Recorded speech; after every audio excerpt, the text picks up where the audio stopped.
Vous savez que depuis quelques mois, il y a des tentatives de déstabilisation de l'État malien sous diverses formes. D'abord, on a voulu utiliser les organisations régionales, comme je l'ai indiqué, en janvier, quand l'État malien a été sanctionné par un embargo économique et commercial.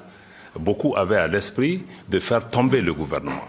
Parce que l'analyse un peu partout, c'est de dire qu'en 2 semaines de sanctions et d'embargo, la population va se soulever et le gouvernement va tomber.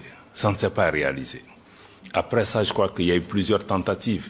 On a essayé d'inventer des charniers dans certaines localités du Mali. On a essayé d'aller mettre en difficulté le Mali avec certains voisins comme la Mauritanie, qui a refusé de fermer ses frontières pour l'amener à fermer ses frontières en disant que les militaires maliens, avec l'aide de certains partenaires, ont tué des gens. Je crois que ça devient dans un environnement où chaque jour, il y a des tentatives pour nous mettre en difficulté parce que le seul problème que nous avons, c'est que les Maliens ont décidé de prendre leur destin en main. Ils ont décidé de gérer leur pays conformément à leur vision. Et bon, je crois que certains partenaires n'ont pas encore réalisé que les choses ont changé. Donc, il y a plusieurs tentatives pour changer le régime, parce que tout ce qui est en cours maintenant, je crois que c'est pour pouvoir arriver à changer le régime, soit sur le plan institutionnel, soit par d'autres manœuvres, malheureusement par des pays ou des entités qui eux-mêmes prétendent défendre la démocratie. Je crois que ce qui s'est passé, vous avez écouté le communiqué du gouvernement, quelques heures après, il y a une poignée d'officiers et de sous-officiers qui ont été arrêtés.